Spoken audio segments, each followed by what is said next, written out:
उपमुख्यमंत्री अजित पवार यांच्या 67व्या जयंतीनिमित्त मुंबईच्या कुलाबा परिसरात महिला विकास महामंडळामध्ये छायाचित्र प्रदर्शन आयोजित केलेलं आहे आणि या प्रदर्शनामध्ये अजित पवार यांचा जीवनपट उलगडून दाखवण्यात येणार आहे असंही कळतंय। महाराष्ट्राचे मुख्यमंत्री देवेंद्र फडणवीस यांच्या हस्ते या प्रदर्शनाचं उद्घाटन केलं जाईल। आजपासून पुढचे 7 दिवस राज्यभरात अजित पवार यांच्या आठवणींना उजाळा दिला जाणार आहे। त्याचा आढावा घेतलाय प्रतिनिधी प्रणाली कापसे यांनी। पाहूया।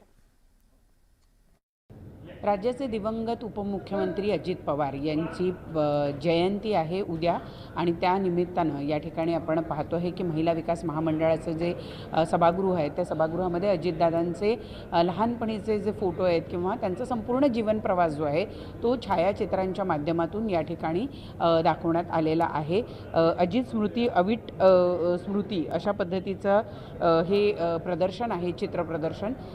अगदी त्यांच्या बालपणींच्या फोटोपासून तर त्यांच्या आत्तापर्यंतची जी कारकीर्द आहे त्या सगळ्या कारकिर्दीला या ठिकाणी फोटो स्वरूपामध्ये छायाचित्र स्वरूपामध्ये दाखवण्यात आलेलं आहे। अजित पवार यांचं संपूर्ण कुटुंब, त्यांच्या तरुणपणातील त्यांनी राजकारणात केलेला स्ट्रगल, ह्या सगळ्या गोष्टी, अगदी त्यांचे कौटुंबिक काही क्षण म्हणजे त्यांच्या विवाहाचे या ठिकाणी काही फोटोज आहेत, ते मंत्री झाले त्यावेळीचे फोटो आहेत।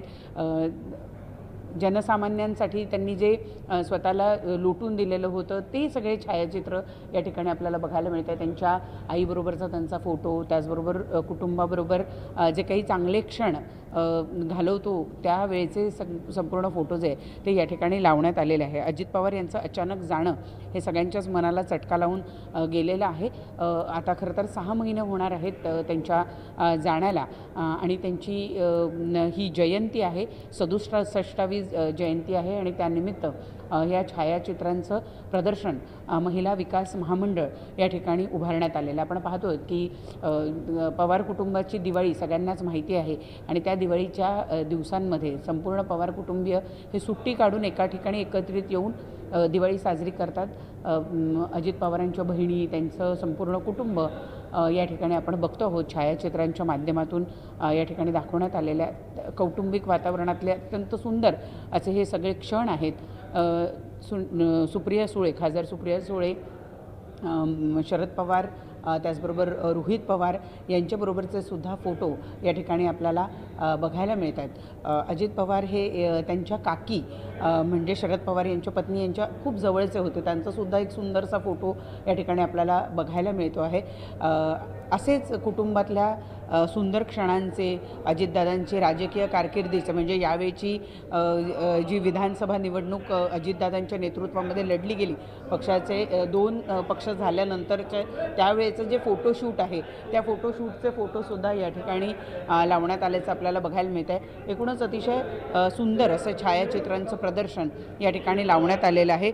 अजित पवार यांच्या वाढदिवसानिमित्त खरं तर सप्ताह साजरा केला जाणार आहे। राज्यभरामध्ये राष्ट्रवादी पक्षाचे जे कार्यकर्ते आहेत त्यांना वेगवेगळ्या पद्धतीनं ही जयंती साजरी करण्यास सांगण्यात आलेलं आहे आणि त्यानुसार राज्यभरामध्ये वेगवेगळ्या ठिकाणी अगदी प्रत्येक जिल्हा पातळीवर विविध कार्यक्रमांचं आयोजन या ठिकाणी करण्यात आलेलं आहे आणि आजपासूनच खरं तर म्हणजे या कार्यक्रमाच्या निमित्तानं या वाढदिवस सप्ताहाला खरं तर सुरुवात होते असं म्हणायला हरकत नाही। परंतु अजितदादांच्या जयंती, त्यांच्या आठवणींना उजाळा देण्याचं या निमित्तानं या छायाचित्र प्रदर्शनाच्या माध्यमातून प्रयत्न करण्यात आला आहे। व्हिडिओ जर्नलिस्ट सुधीरसह प्रणाली कापसे, न्यूज 18 मराठी, मुंबई। जळगाव जिल्ह्याच्या पाचोरा इथं पावती फाडून सुद्धा लाभार्थ्यांना धान्य दिलं जात नाही, त्यामुळे काँग्रेसनं आक्रमक भूमिका घेतली, आंदोलन केलंय। धान्यापासून वंचित असलेल्या लाभार्थ्यांसह तहसील कार्यालयावर धडक दिली आणि स्वस्त धान्य दुकानदाराच्या मनमानी विरोधात तीव्र रोष व्यक्त केला। तत्काळ स्वस्त धान्य दुकानदारावर कारवाई करायची मागणी केली आहे। तहसील कार्यालयाबाहेर ठिय्या मांडला आणि अखेर तहसीलदार आणि पुरवठा अधिकाऱ्यांनी या प्रकरणाची दखल घेत संबंधित दुकानदारावर तत्काळ कारवाईचे निर्देश दिलेत।